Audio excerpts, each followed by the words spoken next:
Hi everyone, I'm Blanche and welcome to another episode of Feast in the Middle East, and I've got my mama Vera in the house today, and we're gonna make one of my favorite vegetarian dishes of all time, MUJADARA. Now let's talk about what they call MUJADARA in different parts of the Middle East. I'm used to MUJADARA. Syrians call it mjadara, and Egyptians have a very similar dish, and they call it kushari, and it's their national dish.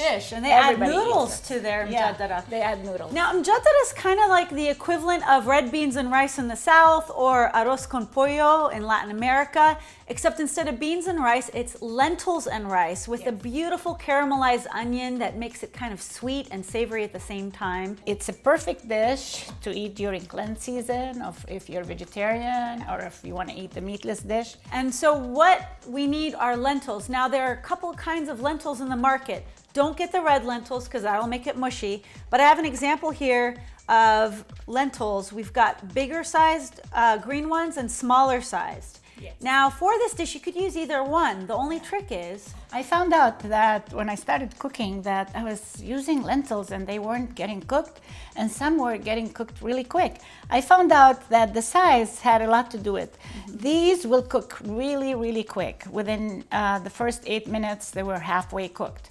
These took longer to cook. They took like the smaller ones. They took like 20 minutes to cook, halfway through, and of course, whenever you use with the rice. we put 2 cups of water with 1 cup of lentils and we boiled it for about 8 minutes. Yes. Just to speed up the process. And don't use any salt from the beginning, because what salt will do is will stop the lentils from cooking. So don't just use plain water. Yeah, you salt it in the end.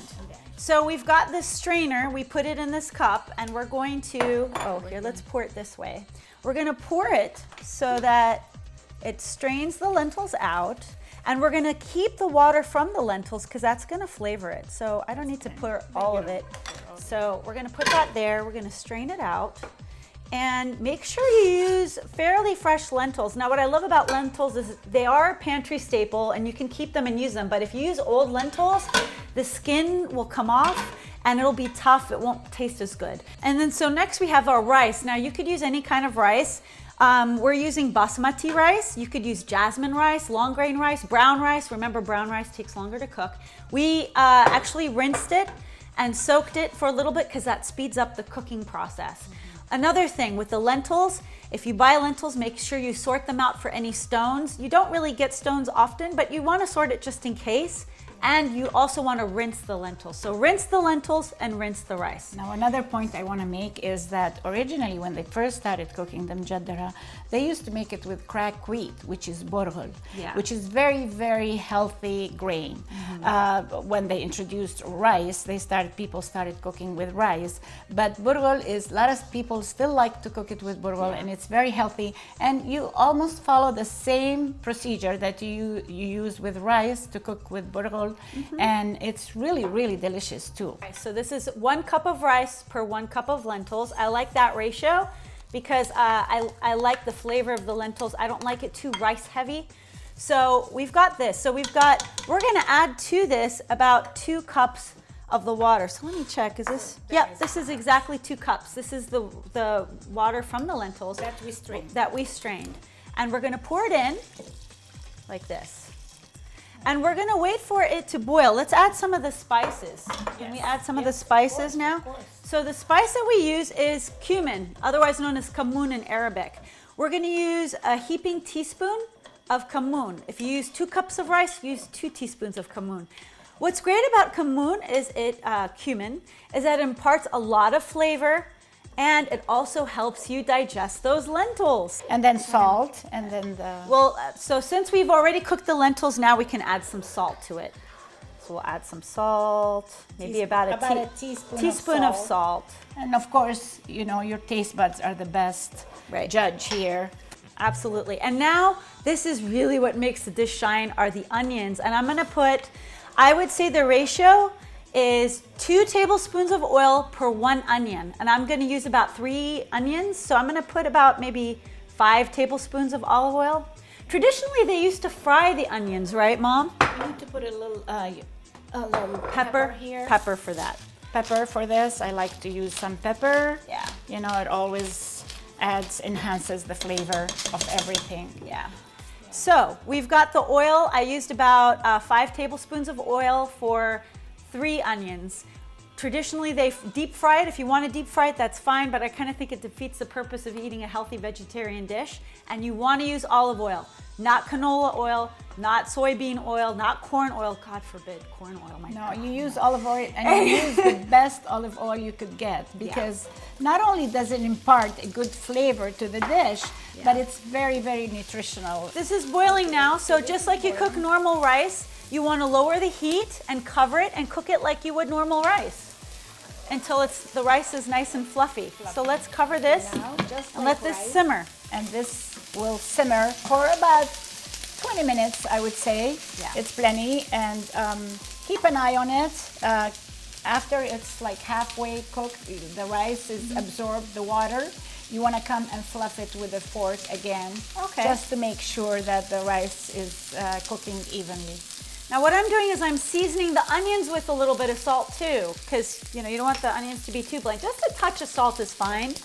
The key to caramelization of the onions is you need about medium-high heat and keep stirring it around until it gets caramelized. The key with the caramelization is you don't want too high of heat or else it'll burn. And you don't want burned onions, you want caramelized onions. Now the great thing about mujadara is it's a complete meal. Your salad goes on top of the mujadara, so you get like crispy, crunchy fresh vegetables with the nutty caramelized rice and lentils and onions on the bottom. And the salad is just your standard Middle Eastern Arabic style salad. I'm using Roma tomatoes and Persian cucumbers. And the dressing is a simple dressing of olive oil and lemon and salt with just a little bit of mint. One other vegetable you don't want to neglect in this salad are some onions, and we use some purple onions. See, I chopped some up here in advance for you. So here's some purple onions. I've got my Persian cucumbers. You could use any kind of tomato that you have on hand. So we're going to use lemon juice. This is the juice of 1 lemon. And I'd say about a tablespoon or 2 of olive oil, good extra virgin olive oil that's really robust and fruity. Some salt. Yep. There's some salt. And this is some fresh mint from the garden that I minced earlier. You could use dried mint too, but I really like the flavor of fresh mint. You could put parsley too if you want. Yeah, sure, you could use parsley. Very good with it. Absolutely. Lemon juice, olive oil, and you could even use garlic if you want. And that's the salad. It's that simple. No crazy dressing, just lemon juice and olive oil. Mom, those onions caramelized really nicely. I could just smell the sweetness coming out of them. Yeah, you just have to be very patient. Look at this. The rice is finished. It's all fluffy. I can tell it's nice and fluffy, isn't it? We're gonna add the caramelized onions to the dish. There we go. There we go. That looks gorgeous. And we have to be careful how you fluff it, because you don't want to do it very harshly, or otherwise the lentils and the rice will become mushy. So you have to be careful how you do it.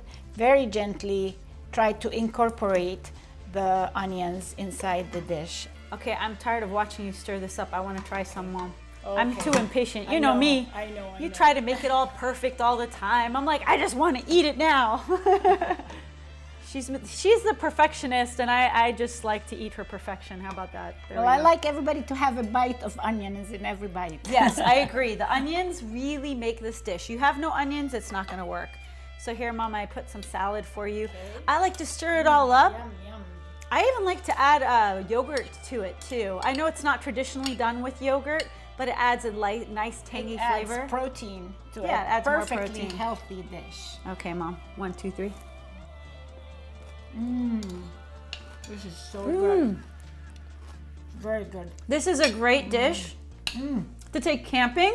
The onions are to take to a potluck. Good. Oh my God. For Lent, for not Lent, for any day of the week. Any day of the week, because you could even take it to work as a snack, cold, and it's perfectly delicious. Absolutely. So thank you for joining us here on Feast in the Middle East. I appreciate all your comments. Give me a like if you like what you just saw. Please subscribe to my channel, follow me on Facebook, on Twitter. Let me know what you think. If you try this dish and you served it to your family, I would love to see in the comments what they thought about it. Until next time, have another sahtin. Time to feast in our Middle East right here in our kitchen. Yes. Zaki, Mom. Yum, yum. Oh my God. So good.